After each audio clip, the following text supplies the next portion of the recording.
Hi, everyone. It's Nathaniel again. I'm here with another book review. Today I'm going to talk about Blake Crouch's new book, Upgrade.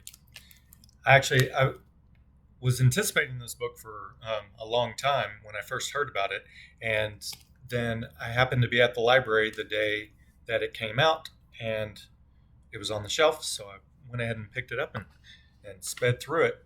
So, in a nutshell, the story is about Logan, who his mom was a famous geneticist who was trying to combat the world's hunger problem, and by genetically altering some of the rice and everything, and it unintended consequences occurred and ended up killing off like 100 million people or something like that. And then she went and killed herself by driving her car off of a cliff. And then years later, after he had gone to prison and gotten out and everything, he was working with the Gene Protection Agency and ended up getting infected with an upgrade.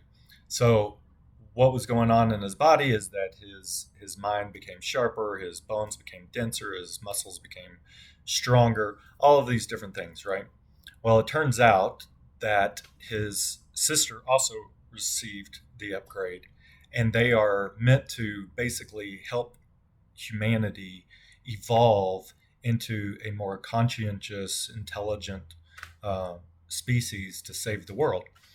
I won't go into any more than that because I don't want to spoil anything. But something that I do want to say about the ending is that his solution and his conclusion are really good. I think that it was what he came up with um, to close out not just Blake Crouch, but the character of Logan. What he just did to ultimately help humanity, I think, is the best way that it really could have ended. And he leaves it a little bit open because the change that he creates isn't completely realized yet, but it makes more sense. And of course, it's a little bit of a call to action as well. So I do think that he did that really well.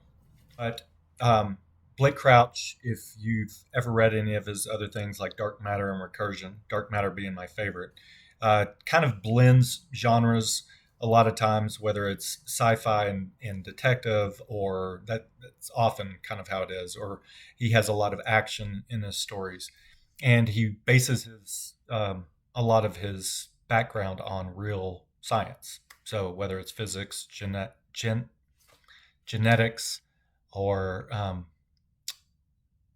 yeah, time travels physics. Okay, so he's a real fun read uh, because he does the way that he does the language it uses is very fast. The action is fast. His characters are easy to follow and be with, um, and the stories a lot of times are a little bit more mind bending. So they're a little bit more entertaining rather than just being in uh, the real world, but they feel like they're in the real world. So I was very pleased with it. I wouldn't say that it is my favorite. Like I said, Dark Matter is really the one that I like the most, and I believe that one's actually being made into a movie. His Wayward Pine series was made into a series many years ago with Matt Dillon. That was actually it was really fun. So run to your nearest library or bookstore and get it while it's hot, and then let me know what you think about it. In the comments below. And other than that, be sure to like and subscribe, and I will see you next time. Have a good afternoon.